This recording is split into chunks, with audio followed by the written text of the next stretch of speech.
What's going on, guys? My name's Spence, And I'm Mitch. and we're two brothers that really love King of the Hill.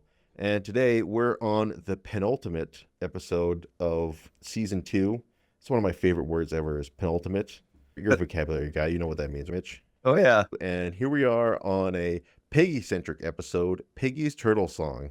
And Peggy episodes have been known not to be the strongest episodes, but I like this one for Peggy a lot. I think she shows her true colors in this episode and the fact that she is a career woman and that's where she belongs. Yeah, and it definitely is good for her character development. And yeah, I think Peggy episodes are hit and miss. They're a mixed bag. There's some really good ones and there's some really ones. But as we've mentioned before, in the King of the Hill community, Peggy is one of the most, I don't think it's like people hate her, but people can find her kind of annoying. There's definitely the Peggy haters out there. As far as the hated characters go, Nancy is way more hated than Peggy. Yeah, for sure. No question. Yeah, Nancy is the most hated. But yeah, there's a lot of people that find her more annoying. I think with Peggy, it's a lot of people know a Peggy, and it annoys them, the things that they do, and then they see it again on TV. Yeah, that's funny. Yeah, that could definitely be part of the case. But yeah, she in general is a very polarizing character. I'll say that. They kept her very similar in the new series, too. Her personality didn't change a heck of a lot, Yeah, they just dialed up her narcissism up to like 11. which makes sense for a woman who's gone through menopause. Yeah, fair enough. Yeah. So we get Bobby's diagnosis here. Bobby is not paying attention in school very well, and he's been diagnosed with attention deficit disorder. And I definitely remember when I was a kid, this was a huge thing. This was like in all the TV shows, it was on the news, there was even commercials about it, like public service announcements. Yeah. Yeah, the drugs. Yeah. A lot of people made a lot of money on those drugs. And, Yeah. it's funny because I was like looking at the stats recently, and then there was a big spike around this time of ADD and ADHD, and then it went down, and then it all went back up like just after social media got really big again, come in waves. But I think there are a lot of things in the way our society runs these days that kind of exacerbate ADHD and ADD, that's for sure. Oh, yeah, that's a good point. I know 15-second videos all day long can't be good for your attention span. Yeah, no kidding. I remember in this kind of era that our dad was all thought it was all a bunch of nonsense, kind of like Hank does. Yeah, and his dad would never bother getting his kids didn't have it, so they didn't need to get tested. But anyways, on that note, when in my early 30s, I got diagnosed with ADHD as an adult. Yeah, and apparently that's something that happens often these days. Maybe we have parents like ours that aren't as keen about getting their kids tested. Later in adulthood, they learn, oh man, I actually had this. But the thing is, when you're an adult, you've learned how to cope with it at that point. You don't need the meds no more. Yeah, and yeah, we were talking before the show whether or not that's a good thing or bad thing. I think it's probably ultimately a good thing. I think so too. Yeah, I think personally that relying on medication is like an absolute last resort. For sure. Like if you're a diabetic and you need insulin. Yeah, exactly. But Bobby ends up getting some medication here. I don't think they specify exactly what it is, but I'm pretty sure it's some form of Ritalin or what have you. I think the way that Luanne reacts at the end of the episode says that it's Ritalin. But yeah, so much to Hank's reluctance, he is going to end up drugging his boy. And this is personally my favorite parts of the episode, the B story with Bobby and how he interacts with his new medication. And everyone's running experiments on him. Yeah. But the other big part of this story is that Peggy ends up hanging up her hat at Arlen Middle School and ends up becoming a full-time mom to take care of Bobby. Hank theorizes that her not being at home full-time is one of the things that has caused this in Bobby. Oh, man. What's he further from the truth? Yeah, exactly, right? Probably couldn't be further from the truth. So Bobby's getting his first medication here, and yeah, Peggy cooks him up one hell of a breakfast. I also like this part too. They're all staring at him. And then Hank says, "You won't pop it. You will place it in your mouth." Do I smoke it or snort it or what? It's a pill, Bobby. So I guess I'll just pop it then. You will not pop it. You will place it in your mouth. He's starting to pay more attention to everything. So to hear the fly rubbing its legs together. I don't know if any of our viewers have ever taken or Ritalin or any of those drugs before, but is it like that? Yeah, I wouldn't know. Definitely let us know if it like makes you just hyper zoom in on everything. Because I've always wondered that for the duration of what watch this episode, if that's what the drugs actually do to you. Yeah, that's a good question. Well, we got Peggy now trying to kill the time here by gossiping with, I guess these are all other housewives. When I was watching this one with Silk, this episode, she said gives her nightmares. Yeah, that will be her fate if she gives up her career. That's right, if that becomes her life. Just trying to fill your day with meaningless nonsense. Clipping coupon. Bobby's fascinated by the checkers. He's counting all the ridges. Hank says he's just going to the guitar store and Peggy's already in the car. She wants to leave the house so desperately that whatever errands Hank is going to go run, he is there. That's funny. That's like Silky too. Yeah. I have the opposite with my wife. If I go on errands, she's like, please go. Let me stay at home. Get out of here. And we get another plot point for the episode where Peggy ends up taking guitar lessons, and she ends up taking them from this hardcore feminist type. I think that she actually has some good points, though, the feminist lady does. Does she? Okay. I think That's so. interesting. I dislike a lot of the polarization between the genders we see in our society. I don't like people who try and put one gender on top of another. I think it just causes a whole lot of issues. I think that men should be able to get on board with feminism, too, because they are targeting the bad men out there. The good men should be able to jump on board. And I think that kind of used to be the case, but not to get too political here, but I see the kind of feminists we have these days and the kind of like hyper-reactive alpha males. They're the same side of the coin as far as I'm concerned. Each one is trying to argue that their gender is superior to another one, and they end up being basically the exact same person. My thoughts have always been do what you're the best at, and then if everyone does what the best at, then you have the best team. Yeah, that's fair. Gonna start getting into this like philosophical debate, but no, we're here for King of the Hill. Yeah. We're not here for philosophy. King of the Hill is a bit about philosophy, though. That's for sure. Actually, that's true. Yeah, they do definitely have their philosophical moments. And then the Yeah. guy's meeting Peggy's guitar teacher for the first time. Yeah, and she makes an impression on him. That's for sure. I think she does a really good job. Yeah? Okay. Yeah, I actually like her character quite a bit. She's good. I don't find her to be super offensive or anything like that, but Oh, I've done the Reddit and Quora thing, and I've seen a lot more offensive. yeah, all things told, like she does a really good job in coming in here and shaking things up and getting both Hank and Peggy to question what their roles in their relationship are and giving them something to think about. That's right. But yeah, she's trying to help Peggy find her voice and really trying to speak to the creativity inside her, which is what music is all about. Any creative process is about that. It's about getting what's inside out. And that's exactly why we're doing RSR. Yeah, exactly. It's exactly why we do this, because I'm not a musically inclined guy, that's for damn sure. And I couldn't draw to save my life. But I can edit videos. I can put together videos. I'm pretty good at that. I can build custom furniture, but we have frequent paint nights, and I'm only there for the comic relief. So this is another great scene where they invite Peggy's guitar teacher to dinner, and she does a little bit of a challenging of Hank's beliefs. And she does it in such a great way, too, like without directly confronting Hank. Yeah, she does it in a very subtle way.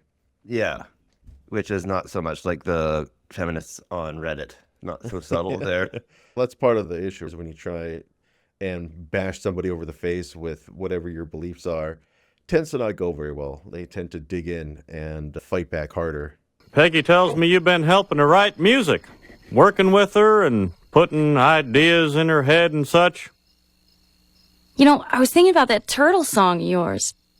Show them the error in their way. Yeah, they're going to try and figure out what her creative spark is going to be. Her turtle song, Yeah, her turtle song. which was really clever. I like the turtle analogy. Yes, yeah, it is a good analogy. And like I said, I remember our mom said that she really empathized with the turtle song. She really saw herself in the turtle song. No, in our mom, that doesn't surprise me heck of a lot. She was a super talented lady. Yeah, she is. Yeah, she was a stay-at-home mom, so she, all her life pretty much, until like I was a teenager, she was a stay-at-home mom, and I can definitely see how it can be constraining for sure. When you have so much to offer, but you're pretty much stuck in a cage. Definitely. He is so doped out. He just sticks his tongue out to get the pill. That's another good part. You shudder 3 times. She's trying to practice her song. Yeah. Oh, I love it. Hank, you are groaning every time I sing a line. Oh, am I? I'm sorry. He says that, yeah, her song doesn't really have a, what's the word I'm looking for? It doesn't have like a resolution. It's too Happy depressing. ending. Yeah, it doesn't have a happy ending. It's too depressing. You need to bring it all together, eh? In the end. Yeah, you need to tie it all together. So he's right there in terms of in terms of his critique. But I don't think now is the time or place. When I'm working on some sort of creative process like this, I want everybody to butt the fuck out until I'm ready to present it. Fair enough. Yeah, if you're not looking for notes, eh? Yeah, exactly. When I want some notes and some feedback, I'll ask for it. But Fair enough. Peggy is not appreciative of Hank's notes. Peggy was asking for it. She's doing it right in front of him. Yeah, fair enough. Yeah, you want to definitely get a little bit more privacy for something Include like yourself. that. Yeah, for sure. Yeah, and Hank's asking his mom for some advice because Peggy's kind of feeling cooped up. She's feeling unhappy. And she lets Hank know that when she was raising him, she would do whatever odd job she could just to get out of the house. And Hank comes to the grim realization. Yeah, and I mean, it's pretty hard not to see where she's coming from when her husband was Cotton. And I can imagine that he would give her a lot of excuses to want to get out of the house. Talk about strong women, eh? Married to guys like that. Yeah, very brief cameo. Oh, yeah, that's when Gary shows up. Yeah, another brief cameo for Gary. He got a line in, so he got paid. So he got his paycheck. So Luanne here is so desperate to pass her upcoming beauty school exam that she takes some of Bobby's Ritalin, and we'll see the after effects later. But it actually ends up helping Bobby realize that he doesn't need the medication after all. Here's another great scene with. Hey, man, Hank, I tell you, man, you remember this little old lady right here, man? I certainly do. Happy Mother's Day, Mrs. Boomhauer. I tell you what, Hank, I'd come out here like that. You didn't have a dang old rush fella raise this boy right in just little old digging just like the best dang day here. I could listen to that 100 times and still laugh. It's so funny, yeah. I have no idea how Mike Judge voices Boomhauer's mom. Like, that is talent, for sure. No kidding, yeah.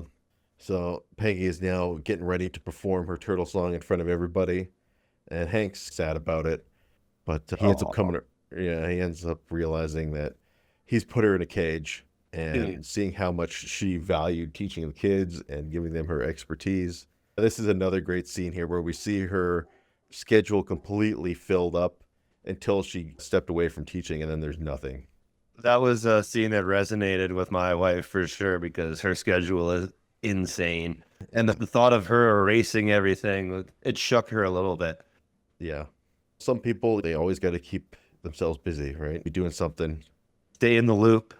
Peggy here is worried about her performance. She is worried about performing in front of everybody, and it's a daunting thing, right? To perform in front of everybody. It is. Even doing a karaoke song. Hank coming through here and giving Peggy Betsy to perform her song, and he showed up to support his wife.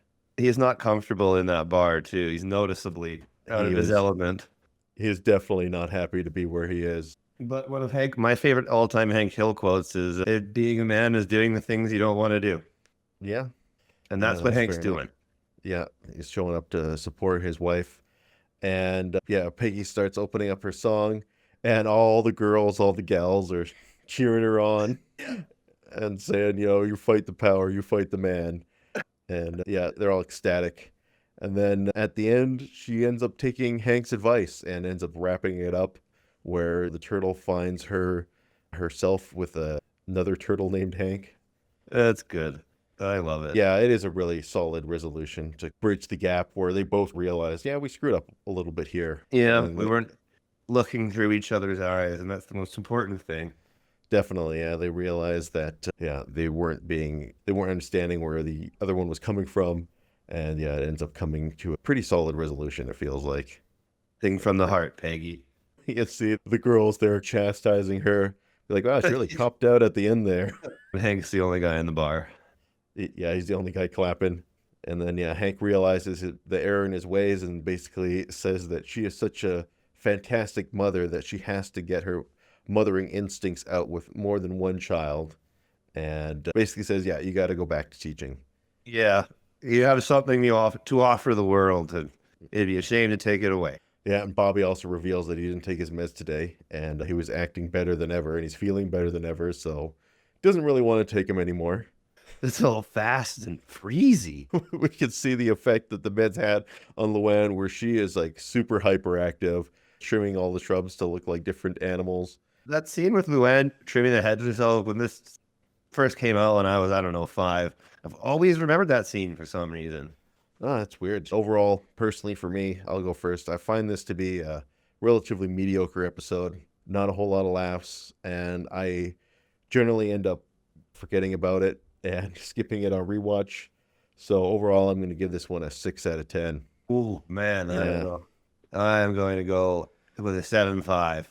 Okay, all right. Still pretty Just solid good. as far as you're concerned. Yeah, it had a lot of relatability for me. So Yeah, I guess it definitely had less so relatability for me. yeah, But definitely not one of my all-time favorites. The IMDb crowd gives it a 7.3, kind of always in the most of the episodes are in the 7 mark, it feels like, but I guess that's the way of IMDb, is like everything is rated a 7.3 when you average everything out. when you average it. Yeah. But yeah, overall, we had a little bit of a difference of opinion here, where I think it's a pretty meh episode, but That was a pretty big difference. Yep. yeah, you find it to be one that resonates with you. And I'm interested to hear your guys' feedback on this one, whether you guys think it's one of the more forgettable episodes or one that actually resonates with you. And then next week, we have the final for season 2. And I got to say, this is another excellent one. They end the season on a literal bang. I think this is one of the episodes that everybody remembers, even the people who hardly watched the show. They remember the propane boom. Yeah. We're looking forward to it, and I hope you guys are too. Yeah.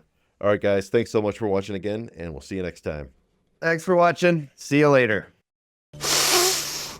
There's some milk in the fridge that's about to go bad.